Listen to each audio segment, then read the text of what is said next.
People are coming in and hugging now, and I'm like, are we allowed to hug? Is it over? I think... I'm not sure. Because I'm back and forth to the UK at the minute, and we're a bit ahead of you here in the UK in terms You're in of the future. We're kind of in the future. I always feel like a jerk when people come on and I'm like, here's my elbow. I know. Yeah, you feel like a tool, man. No, but nobody's tested more than us. Absolutely. You know. Wait, can you do any other impressions? Are you like a good impressionist? No. Me neither. I'm terrible at it. Oh my God, do you get frightened in interviews? They always ask me, they're like, can you do an accent? And I'm like, no, because I'm not Meryl Streep. Like, what? Like, I'm just like a singer. Like, what? I am an actor. Like, I'm meant to be able to do it all the time.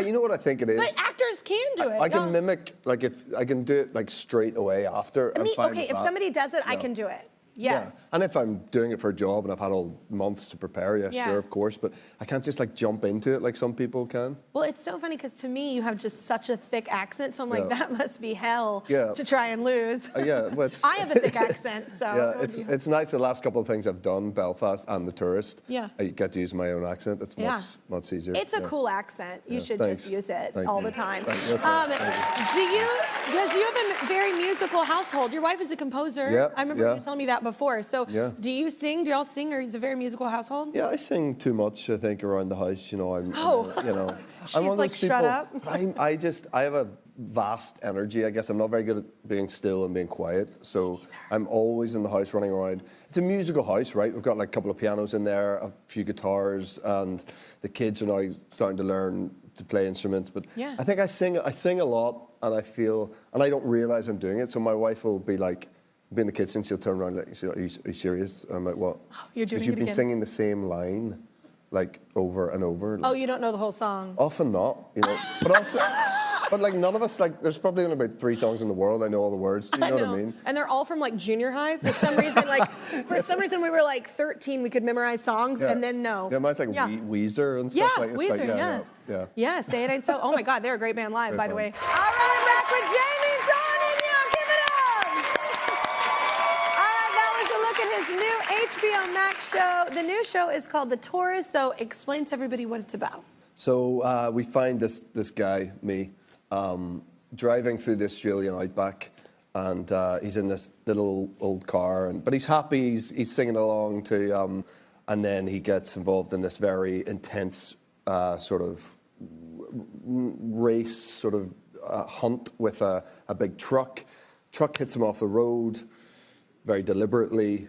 He wakes up in hospital after this massive accident. He has no memory. He doesn't know who he is, why he's in Australia, why anyone's trying to kill him. And then we basically spend 6 hours meeting these insane people and piecing together who he is and why he's in Australia.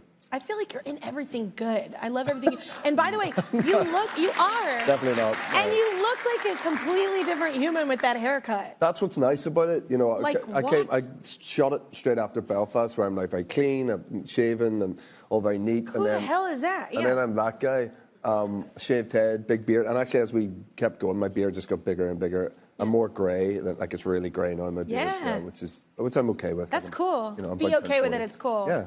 Women don't like a dyed beard, and if they do, they're fake women. No. Yeah, it's weird. Never dye your beard. I know. I always see men with. I'm like, Did you? Was it the box? Did you get it the box? Like, I'm like, did you brush it on? Like, anyway, it's okay to be gray. We like it. Totally. So do you like shooting in the Outback? Because I have several. Yeah. I've toured there, and that can be like an interesting dynamic, like everything happening there. It's a hostile environment. It's not easy. Yeah, if you're doing outside shows. We were like dust storms. Like between all of those shots, that day particularly with that image, you know, between shots we're all wearing these fly nets. You know, the flies are rampant, and I swallowed plenty of flies, like really did. Like during takes, I'm like trying to act, and there's flies like crawling into my mouth inside. I'm like, Perth is swallow the worst. It, move on. Yeah. I don't know where y'all were. We were in South Australia, Adelaide. I don't want to put people off going to Australia. I love Australia. It's a great place. No, I will say too, it's literally, that's probably my favorite place to go. I felt like it was one of the first places I went, and I'm from Texas. Yeah, right. I feel like it's a giant Texas, like everyone's so friendly. Right. But the flies they're out to get you. It's a real thing. And they're gigantic. They're huge, and they're hungry, and they're angry. Yeah, I'm like, oh my God. But that's, dust storms, I can't imagine too, like having to do takes, and your eyes are probably dying. It was a lot, you know, for every department, everyone's got sand and dust getting into cameras and you know, it's not an easy, like, if you're in a nice controlled studio environment, your job's much easier, like, but it was tough, but it was rewarding. So I heard that your daughters were impressed that you got to meet the guy who made Encanto. Well, listen, so we had the SAG Awards, and we'd spent the whole Sunday morning with the kids, and then had to go pretty early to start getting ready for the SAG Awards, and we're like, Mummy and Daddy are going out tonight, and they're like, no, we don't want to. Anyway, this whole meltdown. And we're like, listen, we might meet. Guess who we might meet? And they're like, who? And we're like, Lin-Manuel Miranda. And they were like, no. And I was like, yeah, we'll see. Anyway, so we go to it, and Lin-Manuel comes up to me and is like, he's with my Andrew Garfield, who's one of my best friends. Obviously, they worked together on Tick Tick Boom. So Andrew brought him up, and Lynn basically has seen this movie I did called Barb and Star Go to Vista Del Mar. He's seen it over 10 times. So he was the one coming up to me. I blew my kid's mind. We're obsessed with him in the house. Obsessed with Encanto. Oh my God. Obsessed with Vivo, like obsessed. So I think any person with children, you know Bruno, you know all the songs, Tick Tick Boom, you know all the songs. It's on constantly. And it's on at home, watching it, and then in the car. And then in your car. Honestly. It's the soundtrack. Yeah, but I'm fine with it. I am too. I'm really good with it. And I should hate it by now. No, you can't hate it. I should seriously have a loathing, like Tim McGraw, Don't Take the Girl. Back in the 90s, they played that song too much. I should have like a kind of a hatred for it at this point, and I don't. No, but that's a measure of how good the songs are, that they don't grate on you, even if you're hearing them all the time. Yeah, and it's kind of cool too, like, to be that talented, to impress people with Hamilton, adults, make grown people cry, and then touch kids like that. That's a rare talent. Proper genius. But I love that he was like impressed by you. Honestly, that's a good feeling. Honestly, it was great. It was mad. You're like, wait, you're impressed by me? Okay. Honestly. I've done all right. Yeah. Yeah, exactly, I love that feeling.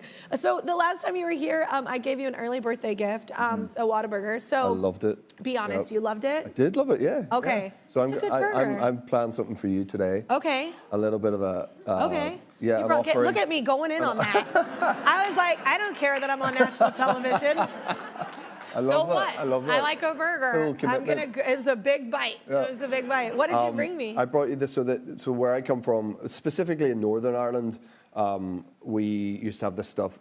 It's basically like dried out seaweed, but it's not like those thin seaweeds that you get in like posh delis and stuff. Like it's very from the sea. It feels like someone's just gone and picked up some seaweed, shaken it off, and put it in a bag. But it's called dulse.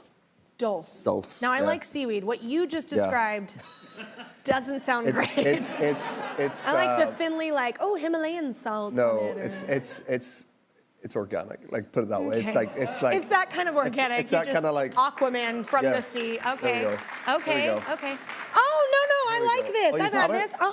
Oh, look at that. No, Great. I like this. You just made this sound horrible. Like, this is the perfect amount of salt. I'd say I grew up having the sort of gnarlier version of this, I would say, where a little bit more. Earthy, this has gone through a bit of work, I think. You know, to get I like these are good. Like, especially if you want a chip, but you're like, God, don't be so fat, don't eat a chip. And then you like get this and it's good. But then you finish this and then you open a bag of chips anyway. Yeah, oh my God. That's what I do. After a drink or two.